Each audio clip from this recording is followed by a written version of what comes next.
Hey everyone, today we're talking to Joey Scoleri from Live Nation. Now, I'm so excited to get his point of view on what has obviously been a very difficult time for the event industry. Joey, first off, how are you? Where are you? Talk to us about that background.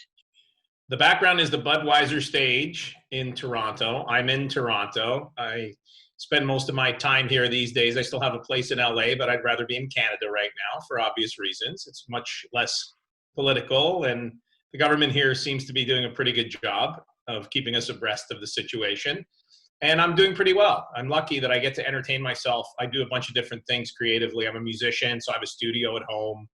I do a radio show on Sportsnet on Saturdays, and it airs in Vancouver, Calgary, and Toronto. And that keeps me busy putting that together. And I'm still working with Live Nation currently, trying to put some things together to keep fans engaged and bring in some revenue, because as you know, everybody's challenged at this time with regards to their businesses. It's just kind of a matter of how much are you challenged. And for obvious reasons, live events can't happen right now. I mean, physical distancing has pretty much put a stop to the entire concert live event situation. How has Live Nation done since this lockdown period started? Well, like everybody else, we're subject to the government direction, right? And the government's subject to the direction of the health experts. So I think what happened was everything got shut down, just like every other event business, whether it's the movies or whether it's even going to your office. Everything was hit at the same time. It goes without saying that sports and music, from a live perspective, have been pretty much completely shut down. And other than a few things that we're doing, like drive-in concerts, which have started to take hold in a bunch of different countries, and a television program we're putting together that I can tell you about called Budweiser Stage from Home, which is our Budweiser Stage at home, not from home. We have a platform, Live Nation has a platform called Live Nation at Home that you can go to livenation.com. And artists, Camilla, have been more engaged than you could ever have imagined during this time. They're putting out more music, they're playing for people, they are playing for fans. And our website, livenation.com, every day has tons and tons of listings and links for fans to watch music, because fans want music more than ever. They're just not permitted to attend events right now, as you well know. And the appetite for them is greater than ever. And I absolutely believe that when we come out of this, the appetite for live events is going to be greater than ever, because people didn't expect this to happen. No one expected this to happen. And now that it's happened, I think it makes everyone realize, A, we should be nicer and kinder to each other. B, we should probably be nicer and kinder to the environment. And C, you never know when something's going to happen in your life to take away the things that you love dearly. So you should probably live your life in a manner and do the things that you love to do as much as you possibly do. And live events are number one on many people's lists, outside of family and food, because we all love food. I love food too.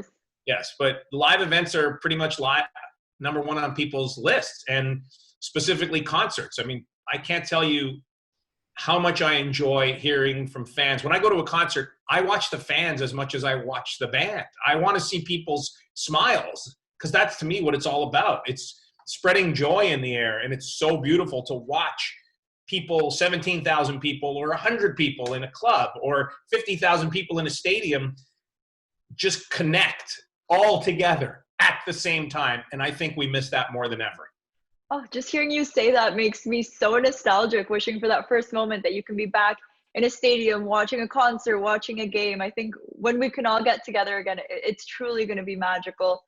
And Joey, you mentioned drive-in concerts, and I think this is a concept, we saw it in Denmark. It's something that is new, it's interesting, but I want you to walk me through it, because I still don't completely understand. Can you dance? Can you get out of your car? What would the situation be like? And are we bringing this to Canada anytime soon? We will bring it to Canada at some point. I think it's being worked on right now. And what you do is you pull into a large area, a parking lot, a drive-in movie theater. You can do it anywhere where you have a large amount of space, where people that you're not quarantining with. I mean, I hate the word quarantining. It's so terrible. Just like when people say social distancing, that's another one. Get rid of it. we're being social. We're just not standing right next to each other. So in the case of drive-in concerts, I think the parameters are the same as they are everywhere else. You have to stay 6 feet apart from people that you don't spend the time with at home. So if you're not living with the person, then you need to be 6 feet apart. Sure, you can get out of your car and dance as long as you're 6 feet apart from the person in the next car, the cars aren't going to be stacked right next to each other. They're going to be spread out with a 6 foot kind of radius around the cars. And listen, if you can do 300, 400, 500 cars, and Keith Urban did it for the Vanderbilt hospital workers, and it was a huge success. And like you said, Live Nation has already done it in Denmark, and that was very successful. Is it a massive moneymaker? No, but it brings joy to people, and the artists want to perform, right? Outside of all the Zoom stuff you're seeing, and the TV show we're putting together called Budweiser Stage at Home that I mentioned, and the live from home stuff that Live Nation is doing on the website, people want to be communal. People want to be together. And the drive-in events are a way to do that. So the artist performs on a stage. It's set up like a concert, like a regular concert. But instead of the PA, the public address system being the main way you hear it, you're in your car and they have a short signal FM transmitter, and you tune into the radio. So they'll tell you it's 87.1, and you tune into 87.1 in your car. Most people have pretty good sound systems in their car these days. They come as standard equipment most of the time. And you sit in your car and you have Keith Urban on stage playing an hour-long show or an hour-and-a-half show, and you listen to most of it in your car, and you get out and dance when you want to, and you'll hear the PA. So it's as crazy as it sounds. It's actually going to be one of those things in 10 years you're going to tell your kids about and say, hey, we went to this drive-in concert 10 years ago with Metallica or with Wow. or with Drake. This is our Woodstock. This is our Woodstock. Yeah, it's kind of like that. So I think it's something to kind of give you that reminder of how important the live music is for everyone. And I want to ask you a question. I'm going to turn the tables on you. What was your favorite concert that you went to? Oh, that's tough. That's tough because I really do go to a lot of concerts. I'd have to say J Balvin. J Balvin for sure. Seeing him practically sell out Scotiabank as someone from Medellin, as someone who grew up seeing him struggle and finally get to where he is. And then in Canada, seeing a Latino artist have Canadians sing along to his music, I still get goosebumps. 100%, that was the best. Now, what about you? You've obviously been to pretty much every concert known to man. So what's your favorite? I mean, I'm lucky that I've seen so many. And I think my favorite in recent memory was Coldplay at the Rogers Center both nights, just because of the amount of joy that was in that building. The band is great. They have amazing songs, but the way they connect with the audience and the interactivity, because they give everybody a wristband, right? An LED wristband. And so the light show connects with everyone's wristband. So when they're playing a song like Paradise, what you see on stage extends out into the audience. And that's where I think people right now are jonesing for live music, that connectivity with artists. Everyone has their favorite artists. Everyone has bands they love, but people love live events. Sometimes people will go to a show even though they don't know much about the artist, because they just want to go out and go somewhere and hear music. And then they'll discover an artist and go, wow, I didn't know they played that song, or I didn't know they were this great live. So that one in recent memory, but I've been pretty lucky to see some small intimate shows. And one of my favorite ones ever was Prince, God rest his soul, played the House of Blues in LA on Sunset Strip when I lived in Los Angeles. I lived there for 20 years, and actually I'm in a band, and we played there a bunch of times. But Prince playing the House of Blues on Sunset, he didn't play one show. He played 3 shows. He played in the main room downstairs for 1,500 people with a balcony. Then he changed the configuration. He played with a 3-piece band in the restaurant on the 2nd level. And then at 3 o'clock in the morning, he played in the foundation room for 150 people. I was sitting with Bono from U2 in this place called the Prayer Room, because it's kind of a chapel theme, right? The House of Blues is very spiritual kind of vibe. It's bluesy, obviously, but it's very spiritual. So I'm sitting in this room off to the side, because the foundation room would have you could have dinner there, but it wasn't really made for bands to play. So Prince's band, there was only 3 of them, again, set up on the floor, just like you were playing a house party. And I was sitting talking to Bono, not to name drop, but I happened to be sitting with Bono. Just a casual day, yeah, same. And Bono is like, and Bono's the nicest guy you'll ever meet. He's the coolest guy you'll ever meet. And Bono starts talking to me about American Idol and how he thinks that he thinks American Idol was great. And then he says, you know what would be a great idea for a tour?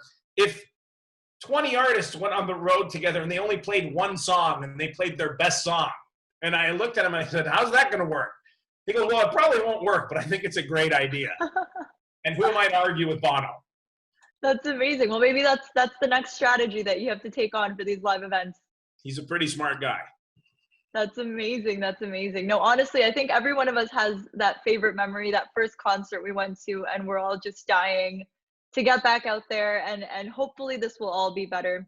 Do you think that there's cause for concern when it comes to live events, given the amount of virtual tours and virtual concerts, and artists have realized that they can reach out to their fans digitally? Is there any reason to think that maybe live events will not be as appealing? No, not at all, because I think you can't replace it. It's the one thing you can't replace. That feeling of connecting with someone next to you that you may have never met before, or being there with somebody you love and sharing that song that you got married to, or that you had your first kid to, or that you were in high school and it was your song of the summer. You can't replace that. It's irreplaceable. So the live events business, and specifically concerts, you can't duplicate the feeling that you get. I look at it as, the term, we all have 6 senses. To me, concerts are the 7th sense, because it's an amalgamation of all 6 senses: sight, sound, smell, touch, feel, all in one spot, and it becomes this new feeling. And it's not really a new feeling, but it's joy. And I don't think you can replace it. What I think is going to happen is there will be some sort of a vaccine, and I don't know when that will happen. But what's going to happen is what happened after 9/11. Things will change so that people are safer and they feel comfortable going into venues. The venues will be cleaned like they have never been cleaned before in between events. So if there's a Raptor game and a concert the next night, instead of just sweeping and wiping things down, they're going to sanitize everything. Every place, office buildings are going to do that. Airports are going to do that. Everywhere we go is going to be sanitized as best as possible so people feel comfortable. And is that going to happen forever? I don't know, because I can't see into the future. But I do know that live events will come back stronger than they've ever come back, because people have a massive appetite for concerts and they want that shared experience. And as I said, you cannot duplicate it. And people had a huge, huge desire to start seeing sports again. You mentioned your radio talk show. I mean, you obviously are a huge sports fan. With your knowledge in the industry of live events, do you see sports coming back open to the public anytime soon this season? Or should we just forget about seeing the Raptors and the Leafs in the playoffs and going to cheer on your favorite team, or seeing your favorite Serie A team and seeing them in the stadium? I think you got to walk before you can run. Everyone needs to get comfortable with sports happening again, and then they're going to bring fans back. There's no way that fans are not going to come back. How soon is that going to be? I don't know, but I think it's going to be sooner rather than later, because fans are so integral to any live event. When I go, like I said, when I go to a concert or even a sporting event, I love when people go crazy. It's the best part of it for me. I look around and you just see these people, and I work in the business and so do you, but people that have jobs that aren't related to entertainment, when they go to something for entertainment, it's a big deal for them, because they don't do it all the time, right? Their regular job is something that might be a heck of a lot more important than entertainment. A nurse, a doctor, someone working in a grocery store so we eat, someone who works in sanitation so things are clean, a janitor, somebody who's taking care of the elderly. These are people that have very important jobs, and my respect goes out to them big time. But when they need to escape too, and so when they escape, they go to something that entertains them and takes their mind off the seriousness of what they do for a living. Absolutely. And it is beautiful, now that you mention it, looking around when you're at a match or at a concert and just seeing. Come on, look behind me. Look behind me there. I know, I'm getting flashbacks. I'm getting flashbacks. I can't wait for summer and for everything to open up.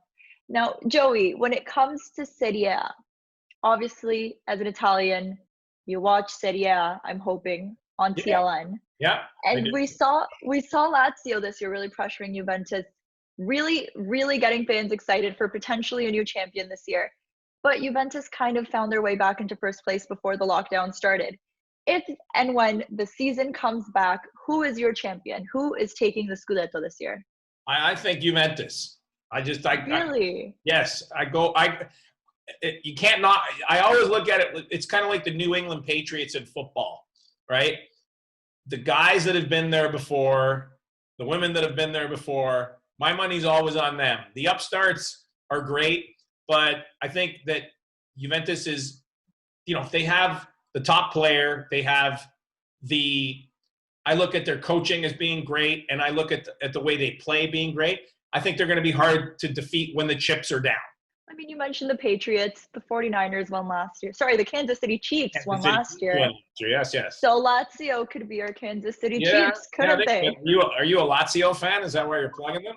I'm not. I am a huge fan of underdogs. So as much as I love Juventus, it's been what, 8 years in a row? I mean, how refreshing would it be to see another team take the prize? Well, it's always refreshing to see some new blood, and I do think that. Look, I think they Lazio's attitude, even though they're kind of the super champion, is one of, I think they're hungry. They haven't been that convincing, this year, as we said, and I think Maurizio Sarri is just kind of treading water right now. And even though they're, I look at it as again, I go with the champions. I think that when the chips are down, they will rise in this particular instance. And it'll be interesting to see how they come back after literally having to be off the pitch for months. Yeah, well, you got to remember, everyone comes back, everyone's healthy for the most part, unless you had a very, very serious injury. And I think as an older team, that really benefits you. Absolutely. We'll have to see. Well, Joey, thank you so much for joining us. This was an absolute pleasure. And we hope to see you again soon in person and hopefully see you in our virtual Sauce on St. Clair. You got your dancing shoes? Yes, I do. I'm actually barefoot, so I got my dancing feet. And Perfect. I will definitely see you at a concert. And as soon as things open again, you're going to be my first invitation. Amazing. Likewise. Thank you so much, Joey, and have a wonderful rest of quarantine, as much as you hate that word.